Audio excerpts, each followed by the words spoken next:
عذری زیاد برادرجانا که کمی هم باشد وقتی قیمت شما را میگیرم. اگر شما همین نوا را تماشا کرده باشین و همین گونه رولیک های تربیتی با شما پسند باشد، فراموش نکنید در کانال подписаться میکنیم، در نوار یک دونه لایک میمونیم، در کامنتاری حتما یک سخنی خوب مینویسیم و انشالله که با عید خوبتر و بهتر رولیک های تربیتی پیشکش میگردانیم.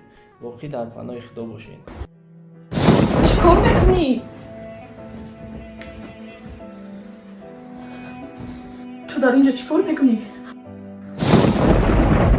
رو از اینجا. من میدونستم که دل نیت تو خیلی بد است. دفع شو از اینجا.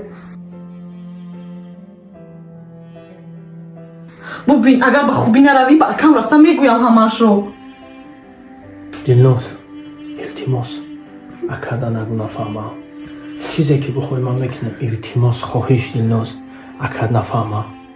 در کار شما در پیش بود میغلطم. لازم نیست رو از اینجا برآمده رو.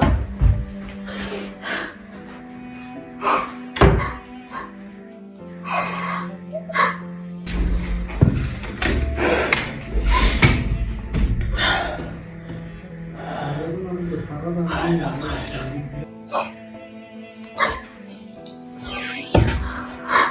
خیرات دوز نزده. اما میفهمید ای میشی.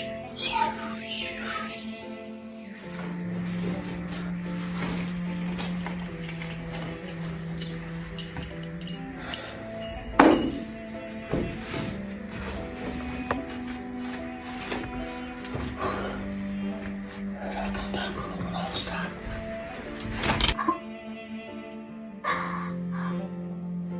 مردی پیش شوه.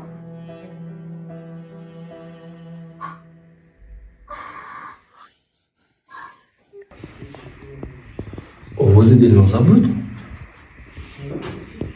دلنجی باشد؟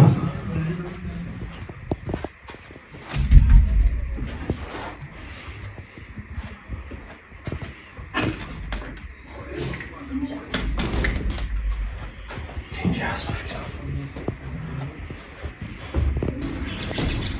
خب بابیدین جان دودارم خوش آمدی. کدام وقتی که خواستی رو بیا کن. رو بیا گم نکن.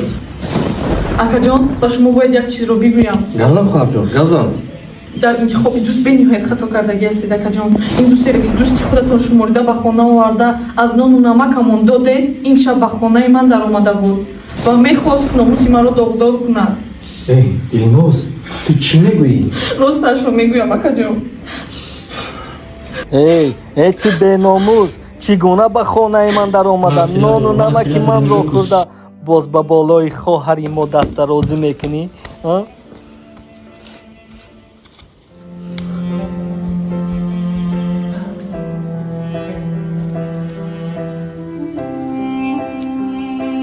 این چی کاری کردم؟